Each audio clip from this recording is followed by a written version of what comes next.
Hoje falaremos sobre uma das obras mais importantes do Brasil, relatada como a primeira edificação no país. Uma ermida de barro construída pelo povoado no século XVI e que 2 séculos após unifica-se um convento.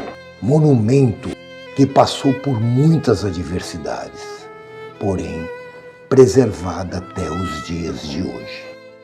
Incêndio, destruição, abandono, relíquias e joias desviadas e recuperadas. Um povoado destemido, movidos por sua fé, lendas urbanas e uma irmandade que desde o início peleja pela conservação e o recobro dessa importante obra. Acontecimentos milagrosos e intrigantes remontam essa história na segunda cidade mais antiga do país, Itanhaém, localizada no litoral sul do estado de São Paulo.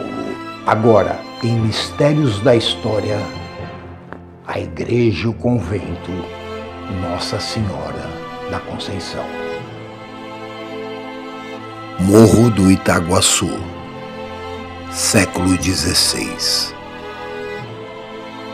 Em 1532, Martim Afonso de Souza, em sua primeira expedição colonizadora, iniciou o povoado na região. Logo então, os colonos deram início à construção de uma modesta ermida de barro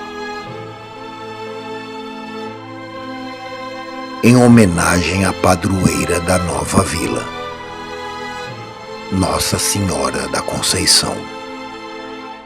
Movidos pela fé e devoção, a pequena ermida trouxe para a região não só adeptos e visitantes, mas também novos moradores,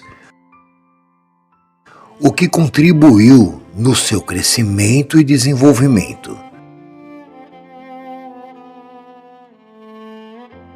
A vila, ela se formou logo em 1532 e desde então os colonos já começaram a erguer aqui uma ermida. Essa ermida foi levantada aqui e depois, mais à frente, já em 1553, nós como colonos, se reuniram para que construíssem e mantessem esse bem, assim como a devoção, a fé católica a Nossa Senhora da Conceição, que foi daqui que essa fé foi difundida, ela começou aqui. Em 1561, Nossa Senhora da Conceição foi elevada à categoria de vila. Imagens históricas que retratam uma época de grande importância no início do desenvolvimento da região. O padre José de Anchieta esteve na região ainda no século XVI, entre os anos de 1563 e 1595, período em que a cidade ficou também conhecida como a Terra de Anchieta. José de Anchieta viveu na região por mais de 30 anos, desempenhando um papel muito importante na catequização dos povos indígenas, deixando um legado cultural e religioso de grande significado para a cidade. A Irmandade e seus princípios. A Irmandade Católica, formada desde o início, era responsável pela conservação e preservação do local. Desde sempre era uma irmandade de pessoas com uma finalidade, um princípio assim, comum, uma vontade de manter isso e mais assim direcionada mesmo pelo lado católico, não tanto como hoje nós vemos isso como um patrimônio. Então não existia essa preocupação, né, na naquela época. A preocupação maior era mesmo a religiosa. Em 1654, com o afastamento dos jesuítas no Brasil e da vila, a afamada ermida foi disponibilizada aos franciscanos do convento de Santo Antônio, do Rio de Janeiro, de modo que, se viessem a desabitá-lo, o mesmo voltaria o poder para a Irmandade. E em 1699 iniciaram as obras, edificando a capela para a atual igreja e, em conjunto, uma nova construção, o convento Nossa Senhora da Conceição. Aqui é a capela, ali é o convento. O convento aqui só foi levantado tempos depois da capela. A capela ficou muito tempo, né? Só depois é que foi levantado o convento, quando a Irmandade autorizou que os franciscanos viessem morar, eles que começaram a construir o convento. Ano de 1700. A vila foi elevada à categoria de município, conforme regulamentação exigida na época. E por volta de 1713, a igreja e o convento já estavam finalizados. Porém, o seu acesso era fatigante, através de uma escada muito acentuada, com 83 degraus estreitos rente ao morro. Uma jornada cansativa, mas ainda assim os devotos não renunciavam a tal adversidade.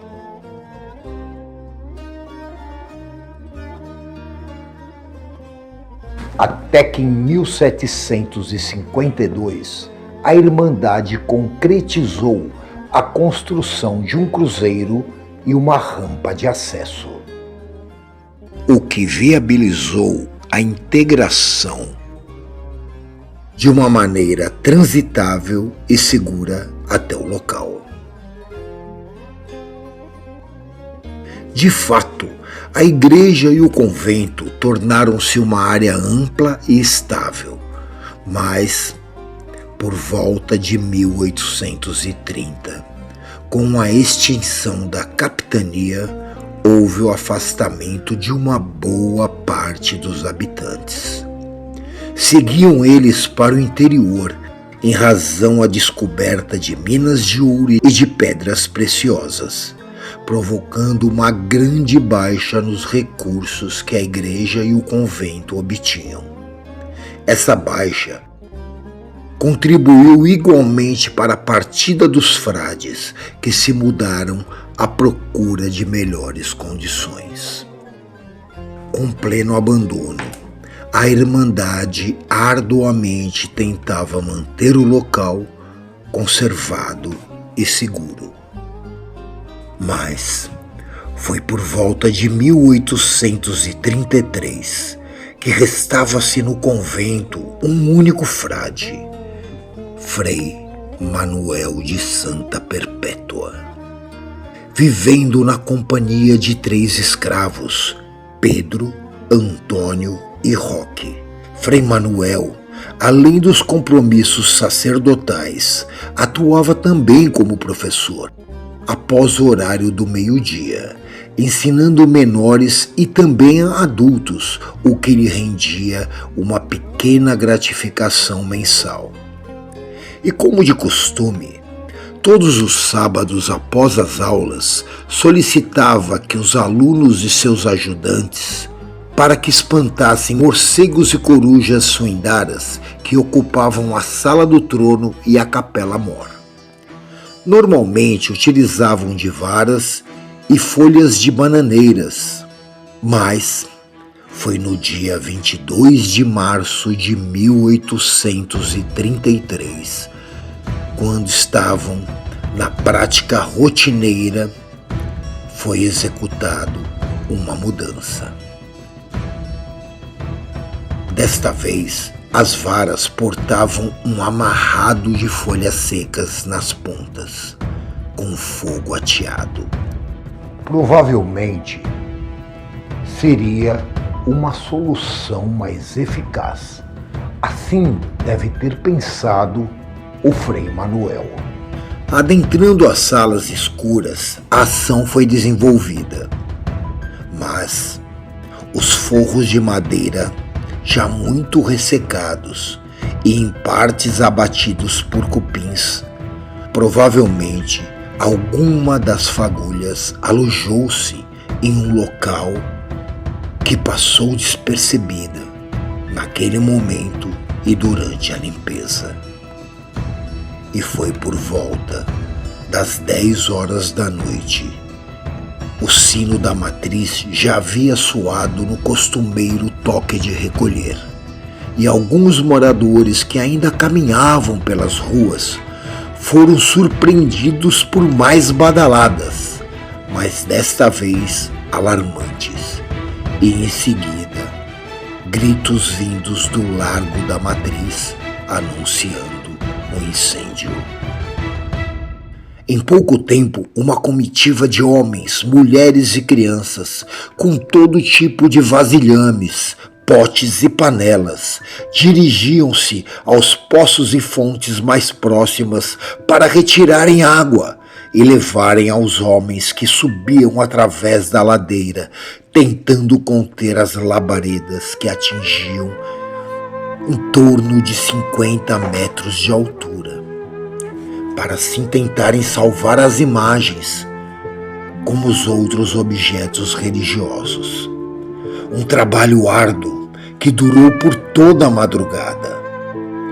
No final, restaram-se as paredes enegrecidas, resultados da tragédia.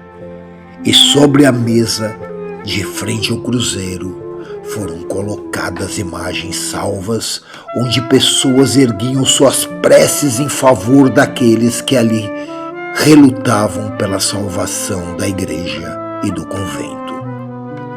Relatos afirmam que o escravo Roque, com mais de 80 anos de idade, ajudou o sargento Mariano retirando a sagrada imagem de Nossa Senhora e conduziu ladeira abaixo em seus braços até o cruzeiro, onde em lágrimas se prostou e orou junto à imagem da santa. Mas logo pela manhã, todos ficaram admirados, pois as fontes e poços utilizados, que deveriam estar secos, mantinham água em abundância. Além do importante fato de nem sequer ter ocorrido um único acidente, o resultado de um verdadeiro milagre. Acho que um dos fatos mais marcantes desse convento foi um incêndio que ocorreu no ano de 1833 e, segundo alguns historiadores, esse incêndio decorreu na época, um frade que aqui residia, e ele tentando espantar alguns morcegos com uma tocha.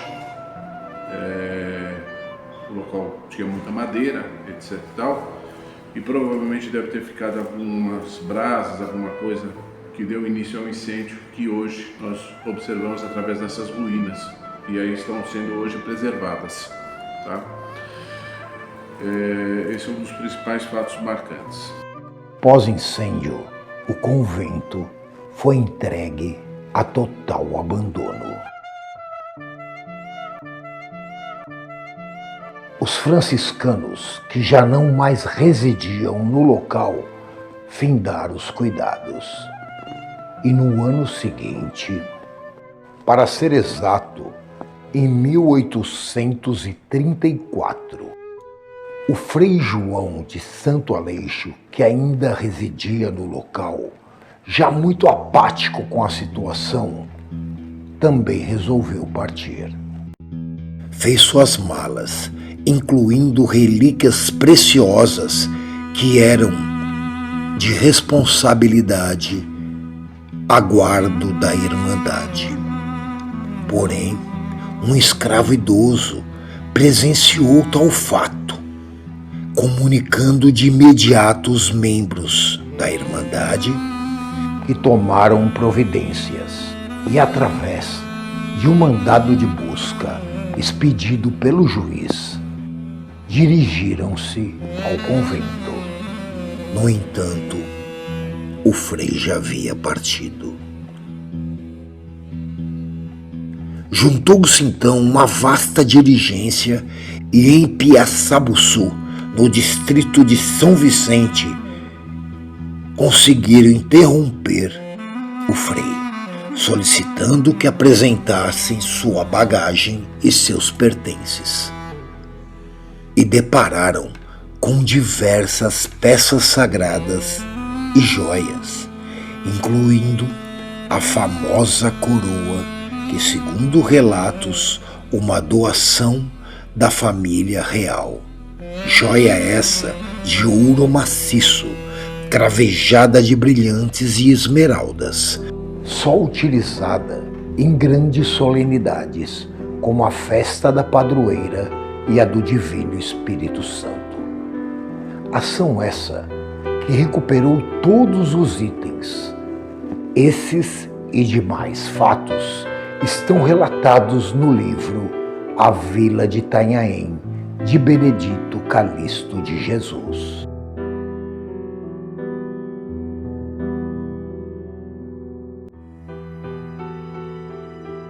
Os franciscanos ainda mantiveram residência no convento para conservá-lo e recuperá-lo. Mas nada foi feito e, devido à escassez de recursos, o abandono era iminente. E eles continuaram até 1844, quando resolveram mudar.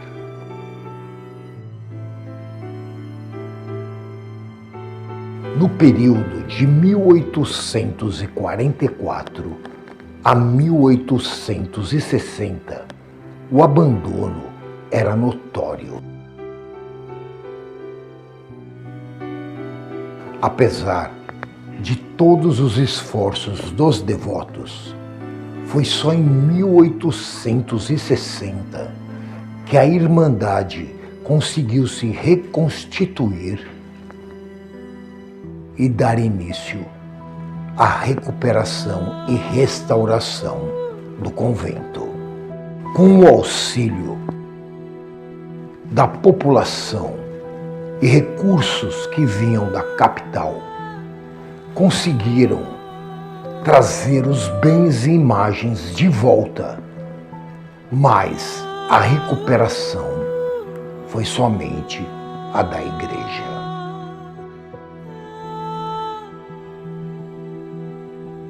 E no dia 6 de novembro de 1906, a cidade recebeu o seu atual nome, Itanhaém, derivado do tupi-guarani, que significa pedra que canta ou pedra que chora.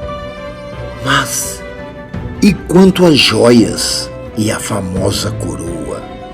As joias, principalmente a coroa, sempre foram mantidas na cidade, a não ser uma única vez, em 1955, com escolta do Exército, foi levada ao 36º Congresso Eucarístico Nacional no Rio de Janeiro.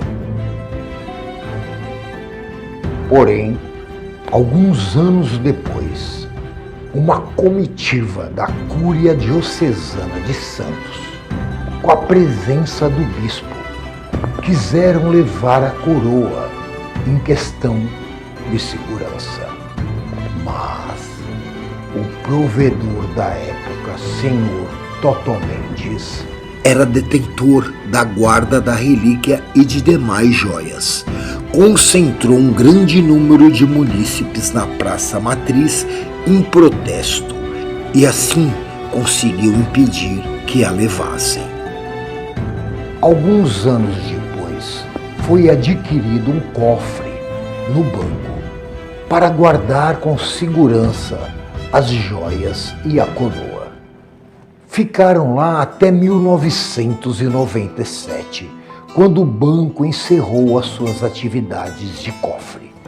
E assim, com toda a segurança, as joias foram transportadas para a casa paroquial. Voltando a partir de 1924, quem passou a responder pela edificação foi a Diocese de Santos. Porém, ainda sobre a administração da Irmandade até 1970, quando a Mitra Diocesana de Santos delegou o convento ao Instituto Secular das Servas de Jesus Sacerdote. Entretanto, os devotos e a Irmandade continuaram mantendo apoio e angariar recursos para reparos ou propósitos emergenciais. Então nós estamos aí desde esse período trabalhando em prol de se manter o convento, né? Apesar de todas as dificuldades que existem, não só da burocracia, da parte, né, de documentação, tudo mais, até por conta dessa Irmandade sempre não ter essa preocupação civil, então ficou-se tudo muito solto, né? Tanto até que a Mitra ela tomou bem e para tentar cuidar também, né? Porque os irmãos se dispersaram em muitas épocas do tempo. Ela de fato, ela só se reunia quando se via que o convento estava em perigo iminente. Então assim, aí vamos nos reunir, vamos fazer alguma coisa em prol disso. De lá para cá, o convento passou por N situações críticas e sempre socorrido pela Irmandade. A Irmandade sempre, nos momentos mais difíceis, era chamada pela Mitra como zeladora e guardiã deste bem, no sentido de resgatar e proteger esse patrimônio. Assim, como em muitas cidades, existem suas lendas urbanas, o que não foi diferente em Itanhaém. Muitos acreditam em um túnel secreto de aproximadamente 1 quilômetro que poderia existir dentro do convento. Boatos dizem que para salvaguarda de um ataque de pirataria ou invasores da época, mas algo duvidoso, pois o mesmo foi construído sobre rochas. Uma lenda urbana improvável. Até a parte que nós fizemos de arqueologia, para desmistificar um pouco essas lendas urbanas que acabam se acontecendo, né? Que existe um túnel, que existe... Não existe um túnel, nós fizemos, né, toda essa parte de arqueologia, foi passado todo um scanner em todo o terreno, delimitado todas as partes. De fato existia um cemitério, mas isso era uma coisa comum, né, naquela época. Então, assim, como moraram religiosos aqui, era assim que eles faziam. A aparição de uma suposta freira no alto da igreja, o que também foi desvendado. Ainda continuando, né, da parte de lenda urbana que o pessoal fala, que já falei do túnel, ainda também falam que existem alguns fantasmas, assombrações aqui, né? Isso de fato é lenda. Até pouco tempo isso aconteceu, porque nós temos aqui um caseiro, ele apareceu na janela, era só um vulto e se criou todo esse negócio. Tem um fantasma no convento, Não tem fantasma no convento, isso é uma lenda mesmo. Gritos e murmúrios no local do incêndio. Como se tivessem morrido pessoas e seus espíritos ou almas estariam ali presentes. Mas não houve sequer uma vítima no incêndio. Ou seja, mais um fato inventado. Essas lendas, essas histórias fazem com que enriqueçam o poder da mente de todo bom brasileiro. Por isso, se tratam de lendas urbanas. O tempo não perdoa. Da década de 70 em diante, a falta de recursos contribuiu para mais deterioração do local. Madeiramento frágil e apodrecido, telhado em risco de queda, danos elétricos e outros afins contribuíram para a instauração de uma ação pelo Ministério Público Federal, com apuração de negligência na conservação do histórico patrimônio, levando assim a Mitra a afastar as irmãs da administração e fechando o local no dia 10 de abril de 2011. E com total restrição no acesso, após algumas obras emergenciais e acordo judicial, o prédio reabriu em 23 de novembro de 2013, com a administração da paróquia local Nossa Senhora da Conceição de Itanhaém. Já em 2016, em uma nova audiência, foi constatado que o local ainda não se encontrava dentro do adequado. Então, por decisão, o bispo da época, Dom Tarcísio Escaramuça, firmou um convênio junto à Irmandade para que viessem novamente administrar a igreja, o convento e seus afins. Após início da reparação com ações positivas, detalhes burocráticos decidiram manter o convento interditado para visitação na questão de segurança em 2018, até o início das ações principais, as quais desenvolvida em 2019. Atualmente, a igreja já encontra-se aberta para visitações. Entretanto, os projetos para restauração e execução já estão em andamento tanto para a igreja como para o convento. Agora não, agora nós temos a consciência de que sempre nós vamos ter que estar à frente, cuidando, né, do convento. Então essa é a realidade hoje. Hoje que nós temos um estatuto que diz que nós temos que preservar não só esse bem, como outros bens também históricos da nossa cidade, que nossa cidade é uma cidade histórica, né? Ela é a segunda cidade mais antiga do Brasil. Então nós temos que ter essa preocupação em manter isso, mesmo porque muitas pessoas vêm de fora, não conhecem a história, e para que a pessoa que venha se sinta assim, tenha aquele sentimento de pertença, né, à cidade, ela precisa conhecer o que é, né?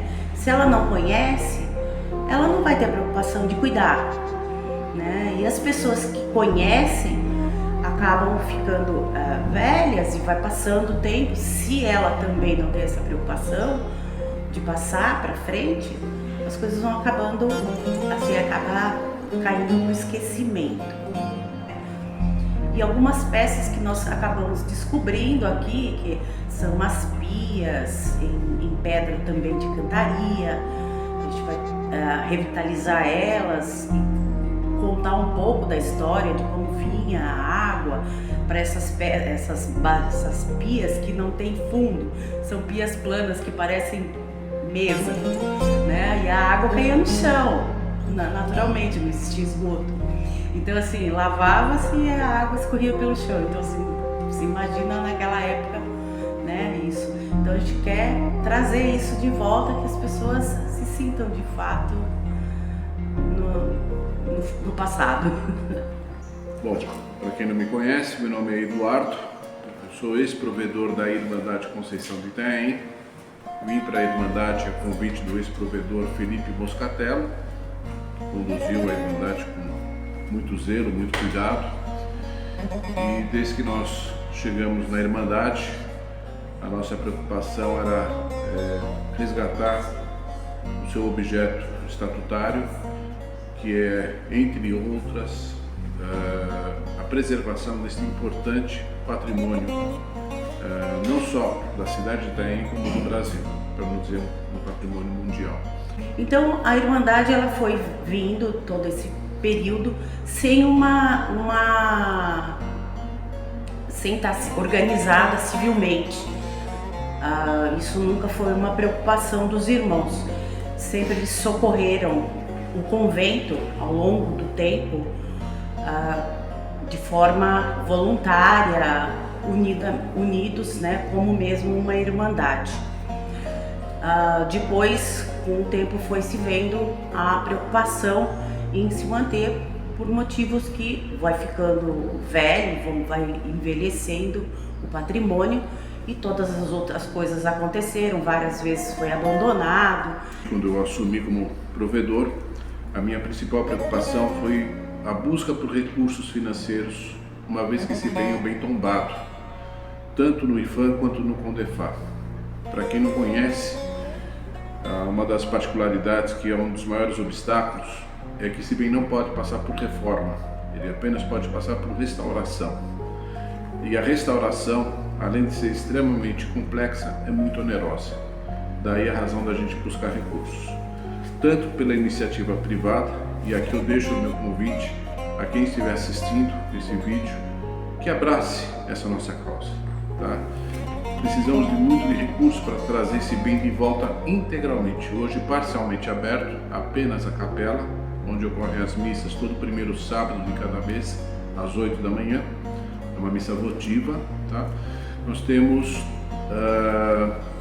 o objeto de reabrir integralmente o convento para ter atividades culturais, ter exposições, apresentação de todo o acervo histórico da Irmandade e da Igreja Católica.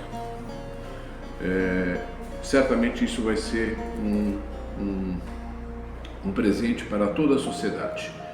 Com relação a esse recurso, eu posso só acrescentar a respeito do PROAC, que nós fomos contemplados no ano passado, o edital de número 13 de 2024. A Irmandade ela entrou como proponente, uma vez que recursos públicos a Igreja não pode receber recursos públicos. Então a Irmandade, como uma associação civil de fiéis, ela pôde se habilitar, e nós tivemos a felicidade de ter sido contemplados uma verba, tá? Essa verba ela já está em projeto de execução. Existe uma equipe de arquitetos e engenheiros, temos a prospecção arquitetônica, enfim, é um trabalho que está sendo executado, cuja previsão de término é até o final deste ano. No próximo ano, esses projetos vão ser apresentados para a sociedade, para que a gente possa novamente captar recursos para a sua execução, tá? Então, e aí com isso a gente vai ter condições junto ao IFAM e o CONDEFAR pleitear a reabertura integral desse bem. Então, para que as pessoas entendam na linha do tempo, nós estamos na fase de projetos de restauração, e o ano que vem na execução desses projetos, ok? Então, é essa linha do tempo que nós estamos.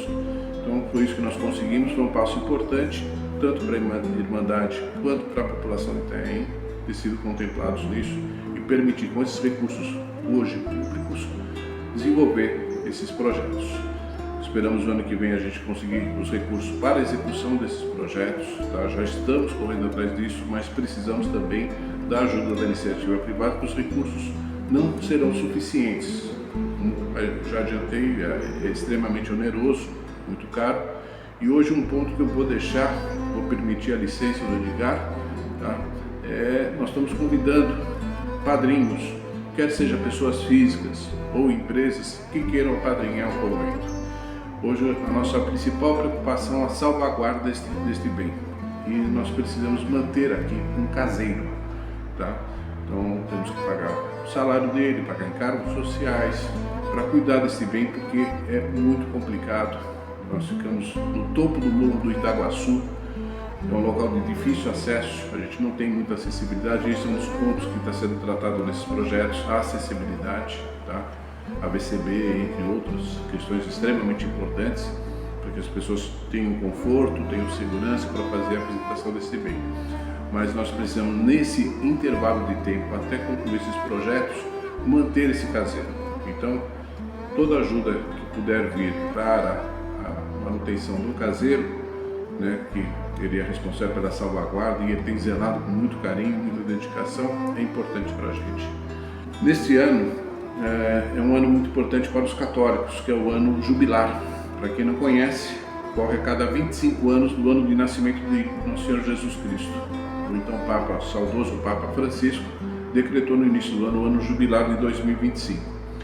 As dioceses pelo mundo inteiro ficaram encarregadas de elegerem 4 igrejas jubilares em cada diocese. A Diocese de Santos, que inclusive semana passada completou 101 anos de existência, tá? É lógico que não se compara, eu não vou deixar de dar minha alfinetada no bispo, porque ele fica bravo comigo, mas a Irmandade vai completar 472 anos.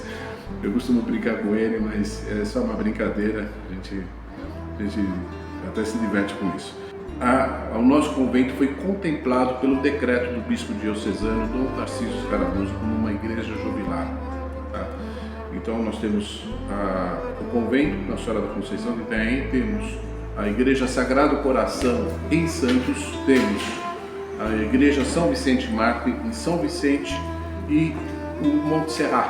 Tá? Então são as 4 igrejas jubilares da Diocese de Santos, da Baixada Santista.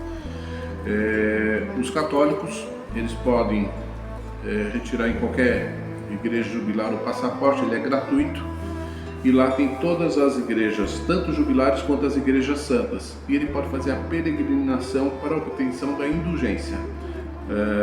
Ele carimba esse passaporte em qualquer igreja jubilar, procura o padre para a obtenção, aí tem as instruções, o padre vai passar para a obtenção da indulgência. Então temos mais esse apelo, é uma igreja jubilar e todos são muito bem-vindos. Aqui nós fazemos questão de acolher todos os peregrinos para que eles possam obter a sua indulgência. É um lugar abençoado, com certeza. É daqui que saiu a fé mariana. Isso nós temos assim documentos, né, que foi daqui que saiu para o Brasil a fé mariana, a Nossa Senhora da Conceição. E por que Nossa Senhora da Conceição de Itanhaém, né? Porque todo mundo fala de Itanhaém.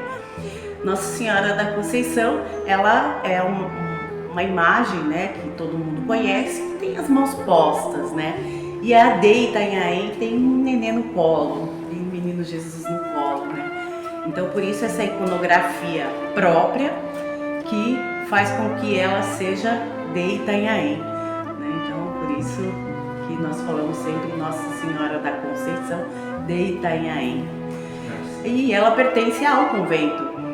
Tanto que se você for na igreja Nossa Senhora da Conceição, que é a nossa paróquia, que fica na Rui Barbosa, você vai ver lá a imagem de Nossa Senhora da Conceição de mãos postas, né? Então assim, a Santa Conceição de Itanhaém, ela pertence ao convento, ela está aqui com a gente.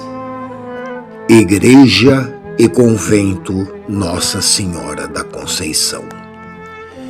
Esse memorável patrimônio histórico consagrado como a primeira edificação na segunda cidade mais antiga do país, é digno de respeito e glórias.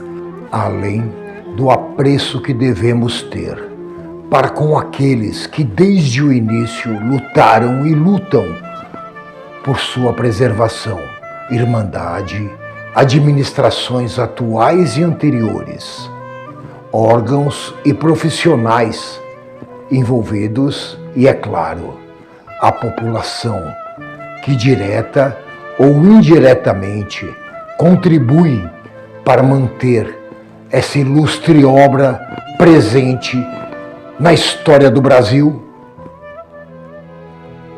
no mundo e na fascinante cidade de Itanhaém.